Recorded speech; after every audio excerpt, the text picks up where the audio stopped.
Have you ever seen a horror movie from the perspective of the monster itself? That is exactly what Chris Nash tries to achieve with his debut film titled In a Violent Nature. I have to say, it is very good. Hello and welcome to Alien Cowboy Cinema, where we discuss all things cinema, TV and movies. Now the plot, if you will, is about a locket, a necklace that some teenagers find, and it awakens this monster from the dead, and that's when he goes on his rampage. I will admit to you that I, for a long time, was never a big fan of the horror genre. I think part of it was the worldview that I grew up with, but then additionally I felt that a lot of horror films did not allow me to really suspend disbelief. For example, if a horde of zombies are walking toward you, you can simply outrun the zombies.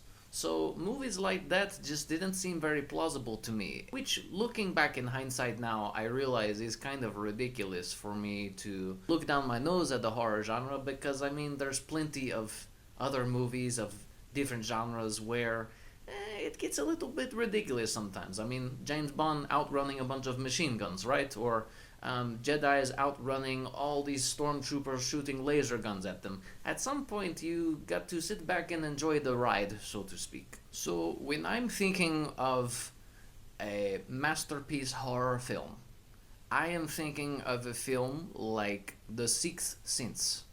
That movie had me scared the whole way through, and then the ending, of course, blows my mind. This movie doesn't quite reach that status, but it shows a lot of promise, in my opinion, with this young filmmaker, Chris Nash. It's not so much about the story itself, but it's more about how you tell the story.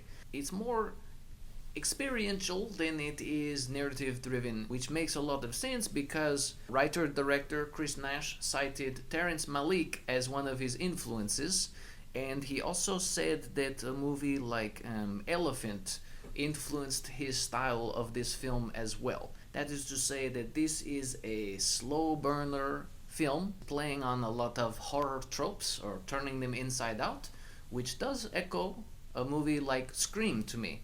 Now, Scream, of course, is an iconic masterpiece horror film. The only music that is in the film is the music that some of the teenagers are listening to. Other than that, there is no actual score in the movie, which I felt it could have helped the movie a little bit. Everyone has heard the iconic Halloween theme music. Everybody knows it. When they hear that song, they think of the movie Halloween. Would have been a nice opportunity, in my opinion, for this movie to have some iconic music in it. But to each their own. In a violent nature, of course, the title itself suggests that there's going to be violence in this movie, so beware.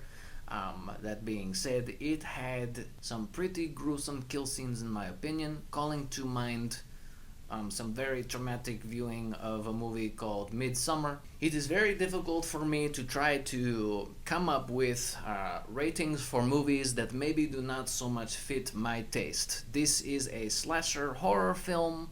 There are some horror films that it seems like they're just trying to be very gory, and they're not necessarily scary. This movie managed to be scary while also being gory at times. So, big props to Chris Nash. I give this movie 3.5 out of 5 UFOs, meaning it is a very good horror movie, and I look forward to seeing what Chris Nash comes up with next. Very sooner than later, hopefully. New videos every Wednesday at 8 p.m. Central Time. Be sure to subscribe or follow or whatever. Bye.